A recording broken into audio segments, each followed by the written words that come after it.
Donc on est au minimum ces trois éléments. Ces trois éléments. J'ai identifié l'objectif. J'ai un processus pédagogique, ça veut dire que j'ai pas que quelqu'un qui travaille, j'ai aussi quelqu'un qui l'encadre, qui l'accompagne, etc. Et après je vais évaluer. Et ça veut dire aussi que, outre le programme, je fais disparaître le formateur.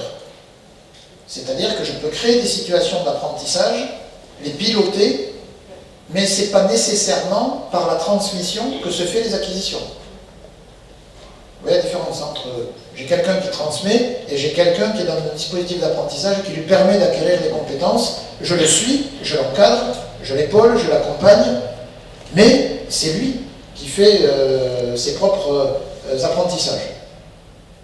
C'est la différence, si vous voulez, entre former ou faire acquérir. Je crée des dispositifs qui permettent aux gens d'acquérir des compétences. Donc, ça ouvre pour les entreprises. Alors, ce qui va avoir un impact, parce qu'on n'a pas touché à vos trois responsabilités. Vous savez qu'en termes de compétences, toute entreprise doit garantir que les salariés, en gros, sont capables de faire ce qu'on leur demande. Donc, un niveau de compétence qui correspond au niveau d'exigence qu'a l'entreprise vis-à-vis d'eux. Je dois leur permettre de travailler en sécurité et je dois gérer aussi leur employabilité. C'est là que j'ai la gestion des parcours, c'est-à-dire que je dois m'assurer que tout le monde, au moins une fois tous les 6 ans, a été formé. Et par rapport à ça, cette dernière obligation, vous avez ici en rouge les modifications qu'apporte ce système-là, le projet de loi. Cette obligation de gérer les parcours sur 6 ans, elle a été introduite en 2014. Donc la première échéance, c'est 2020, mars 2020. On nous dit qu'il faut au moins un entretien tous les 2 ans, un entretien professionnel, et il faut atteindre 2 des 3 critères que sont avoir suivi une formation, avoir une évolution salariale ou professionnelle, ou obtenir une certification. La loi rajoute donc un 4e critère. Elle dit, on peut aussi, ça suffit, si on a proposé un abondement du droit du CPF du salarié, au moins à hauteur de 50% de ses droits. Proposé, pas utilisé. Et ces critères-là, et la périodicité de réalisation des entretiens, peuvent éventuellement être modifiés par accord de branche. Ça veut dire que si une branche veut, là-dessus, changer quoi que ce soit, durcir ou alléger, elle peut le faire. C'est ouvert. Alors il faudrait qu'elle le fasse, si possible, avant mars 2020. Vous voyez? Si on veut que pour le premier bilan, ce soit pris en compte.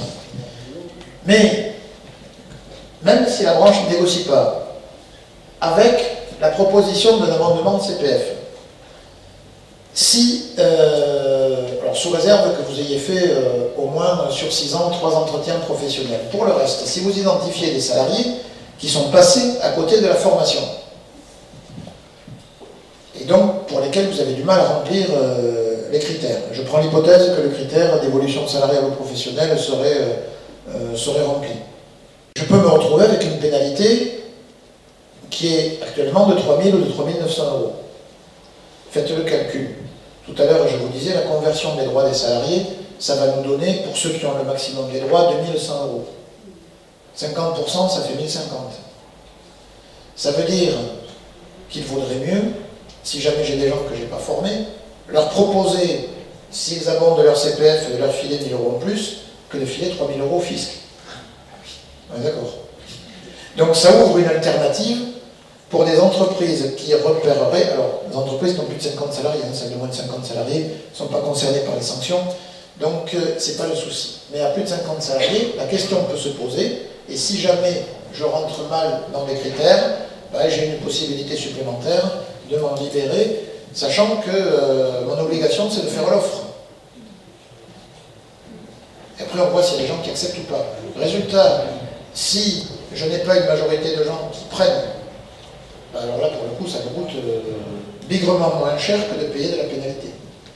Donc, on voit qu'on a un projet de loi qui n'est pas très sanction pour les entreprises, qui essaie, en fait, de vous faciliter un peu la vie, sans remettre en cause l'obligation, puisqu'il avait été annoncé qu'on ne toucherait pas aux obligations des entreprises.